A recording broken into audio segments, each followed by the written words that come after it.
Good morning. Next hand today is going to be ace 3. We're short-handed here, 5 players. Typically with 5 players, you tend to favor high cards, less with, you don't necessarily play or lean towards those speculative hands here. We want hands with some high card strength with them. So here we have villain 1 posts. I'm in the big blind. And when it gets to him, he raises to 5. I think this is kind of an unusual play.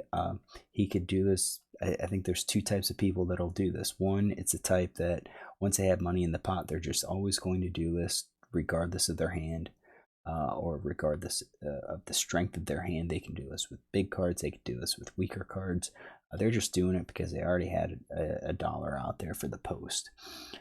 Second player type are those players that really are only playing if they have the hands, and especially with this sizing, they're not going to if they had a speculative hand, why not just check and hope to see the flop? Or if they have a decent hand, why bet 5? Why not just why not raise to 2.5 or 3 or maybe 3.5? So the 5 kind of could go one of 2 ways. One, it could go pretty strong, which I think I'm going to go with this one. I don't know anything about him. He bought in short, which might mean he's not a very good player. But even if you're not a very good player, they understand that, if they have a strong hand, they're likely going to be betting strong. So when building the range, I think it's going to be pocket pairs, kind of your aces, and maybe your king-queen hand. I don't think they're necessarily going to be doing it with suited connectors. Weaker suited aces, and maybe he might not even have ace 10 in here, but it could be much tighter. It could be something more like ace queen plus king queen and then 10s plus. But we're gonna go with a stronger range here. It folds around to me, and now we're looking at ace 3. What do we do? Well, this guy's got a pretty wide range, or pretty strong range. I think if we raise, he's probably just going to come along. I think he'll probably call with all of his pocket pairs. The only hands that I see him folding would be the king queens. So we can kind of look at that and estimate what's the chance that he folds just by looking at combos. Let's bring our calculator over here. Right now, with this range, we have 94 combos. Let's say he folds ace jacks, king queen, but he calls with ace queen, 10s plus, ace queen plus. So now we're at 62 combos. So he continues with 62. Oops. Out of 94, so he's continuing with 66%. So he's going to fold a third of the time. We would have to make our bet to where we think we're going to get profit from it. So with our bet, we would need him to fold, more than a certain amount of time. With 33%, we could probably go like half pot. We bet half pot. We need 33. We need him to fold 33% here. That could be kind of like a break-even situation. And I think that works with a tighter player. With a bigger stack, but he only has 35, so I kind of feel like it's a possibility that if I raise, I'm raising, what is a half pot bet? So we've got 5 times 3 plus what's in the pot, which is 1.5, so 16.5. That would be the raise, pot size raise. Half pot would be to 8. I don't think that's big enough. I think he's going to call and possibly even shove, and then I'm going to have to give up my ace 3. So I think a better play here is just to go ahead and call. If we look at our ranges, this is a 3-better call range versus a cutoff when we're in the big blind. This kind of takes into account players that are making potential steals from the cutoff.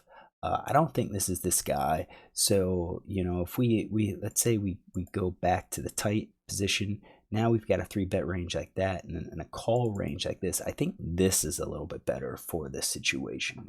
Calling with these hands, you can see ace-3 is calling. What we're hoping for is to connect somehow with the flop, because I do think with this stack, he would be willing to get it all in if he has something like an overpair. So, you know, if an ace flops, we can check. He bets, let's say he bets 5 again.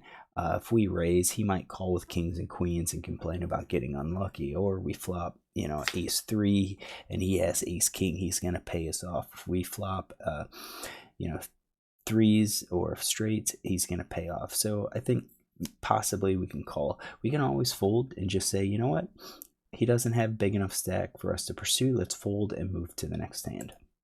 What do? I called, so I'm going to go with this range here. This is actually a pretty good board for us. We flopped flush draw. Flop the flush draw here. And now we look at our hand. So this, I don't think it hits the villain when we look at his range here. Yeah, he's going to have jacks plus, or jacks, queens, kings, and aces. Those are 6 combinations each, minus the ace because we have an ace blocker. So we've got 18 plus 3, 21 combinations of overpairs, and then we've got all of these unpaired hands. So right now, I think he's more likely to have missed. How do we get the pot? I think if we bet, we give him reason to fold right away. But if we check and he bets, I think we go for a check raise. I think this is a good spot to go for a check raise. We're hoping that he would fold all of his unpaired hands in, and we take the pot without even having to flop anything. And at that point, you know, other than the king queen, which we currently have beat, we'd be glad to see ace jack, ace queen, ace king to fold, because we're out kicked. And we have to improve in order to win. So our play here is kind of expect him to c-bet on this board. Probably they're going to c-bet, you know, maybe everything. He's short. You know, if he made 5, he's probably just going to go big. Maybe he doesn't do it with the king queens. So let's take those out.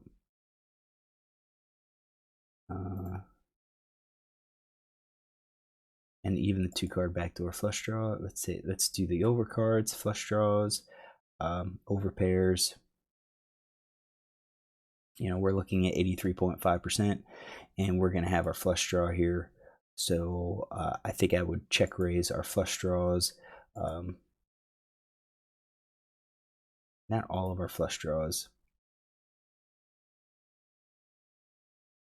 I think definitely the aces, possibly the king jack, king 9. I think those are actually decent, although not having the ace.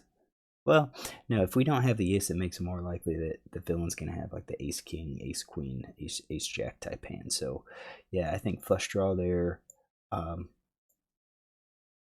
don't think we're going to do the open-ended straight draw. I think we're going to leave those as a call to kind of help balance, you know, our top pair hands. And then let's change the color of this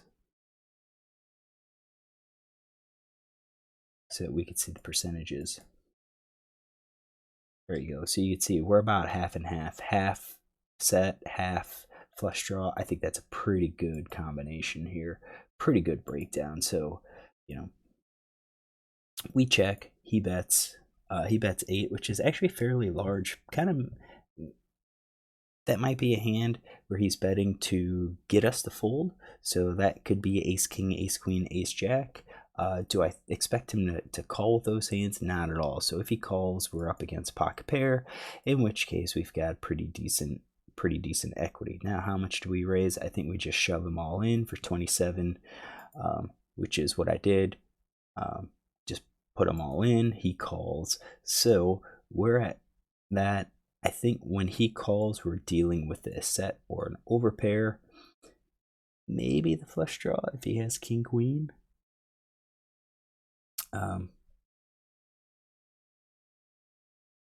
Maybe he has flush draw, but I think he's getting rid of his overpair here. Or I'm sorry, overcards, his unpaired overcards. So you could see, I think, let's take a look at his equity. And we'll use actually his range, because I think at this point,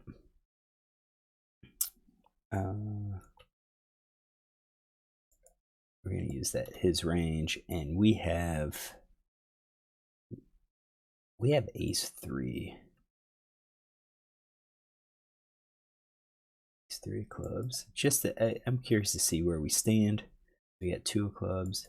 There are 10 and 2, and then a 7 of hearts. That's correct. Yeah, so 43%. When we get called, we're behind. We're at 43%. That's not that great, but I do think we had all of that fold equity, so it's going to be a plus EV play, or I imagine it's a plus EV play. So he calls. We're going to the turn, to the river. We miss all of it, and we're going to see what he has. He shows king 10 offsuit, which is not in his range. And I think this is kind of surprising in terms of his range, because I wouldn't have put like king 10 in there. If he does have king 10, that kind of makes it even more likely that he's got some of these like just Broadway hands. And then, yeah, the ace 10 kind of falls into play. So if we start saying he calls with all the top pair, 2-player plus, and flush draw,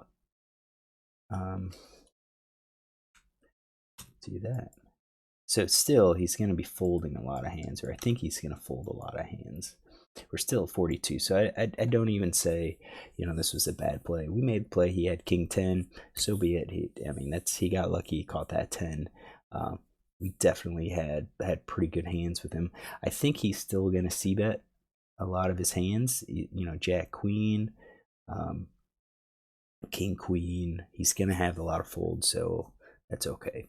So what do? I'm going to take a note on this guy. I'm going to have to find him in the database because this was his first hand at the table, and just kind of say that he posted and then bet 5 pre-flop raise of 5 big blinds with king 10 off, just to help me better build his range. And note that it was 5-handed at that time. What I call is a bad hand, poorly played. No, I kind of like how I played this hand. Unlike yesterday's hand, I just think it didn't work out. Didn't work out this time, so I'll take it. All right, hopefully you enjoyed this. If you do, look tomorrow for another one.